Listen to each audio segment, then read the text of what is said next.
All right, this is the warm-up sequence that I use to actually throw down in all of my training sessions, including the layup lines and intramurals. So over the years, I've used and tried a lot of different programs. For example, the jump science dynamic warm-ups, the ones from Good Drills where you just do different kinds of basketball movements.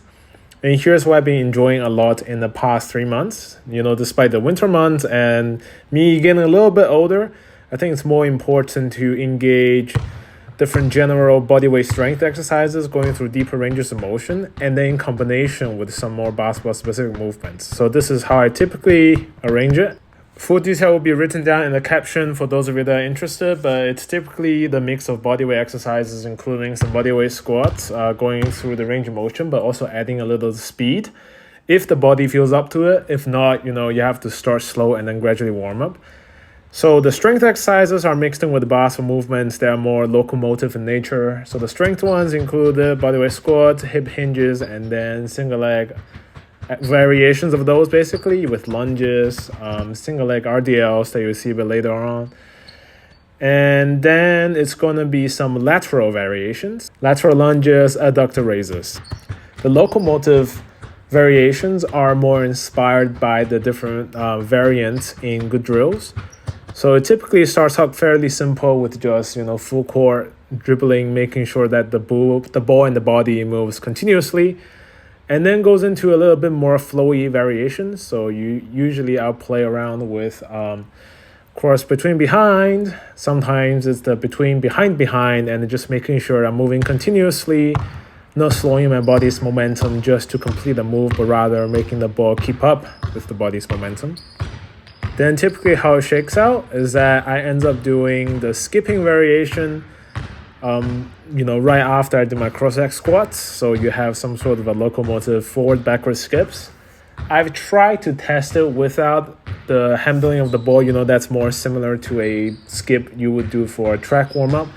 But I do like for basketball athletes, even though, yes, you are almost reducing the intensity, or some might even say the quality of the stimuli. I think for basketball players, it's a nice way to get kind of similar results, but also make it very, very, very engaging, right? Because, I think those basketball players, we might all be a little bit ADHD. For me, any movement that's overly repetitive, I just get really bored, which is why I hate rowing when I rowed back at Oxford. But, that's besides the point.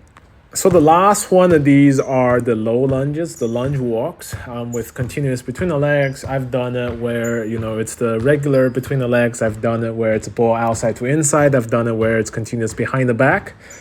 And, honestly, for each of the session, if you only pick one of these low variations, just if you train 3 times a week, just rotate between each of the 3 variants, face the same way forward and back. As you get more comfortable moving low, you can add a bit of speed to it. But then again, if I'm thinking about this as, general movement variability, getting the body loosened up, just moving, I don't really care too much about the speed of it. Speaking of speed, the next block after the general movement are these twitches. I got this from my guy Chris, as well as, watching Strong by Science videos where it's, whether it helps agility aside, it's a great way, again, to get I hate to say it like this way, but the nervous system, the general arousal levels up, right? Trying to move as fast as possible and getting some coordination challenge. It's a great way to prepare you. And honestly, I feel like I look pretty fast in this state. I make sure to throw in, 3 to 4 variations, starting off more extensive, gentle plyo style, and then moving into higher intensity, really moving the limbs through space as quickly as I can.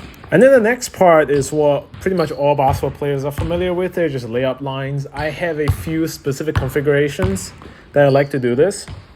So I like to cycle through all 4 of the common, approach, jump, takeoff types with mixing up which hand we're finishing. It's a great way to get a huge variety of movements in and also play around with the kind of pickups that I want to use as you get a bit looser. As you can see, to start this layup line, super low intensity, right? I'm moving this very slowly, starting off with the circles of driving towards the baseline. And then the next round, bumble the ball here. Next round, I am going to drive towards the middle.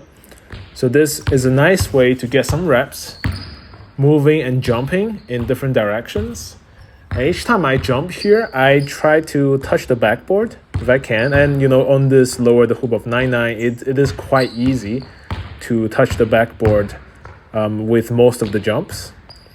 Once you get nice and warm, touching the backboard is no longer a problem. Then the next step will be, just gently tapping the rim.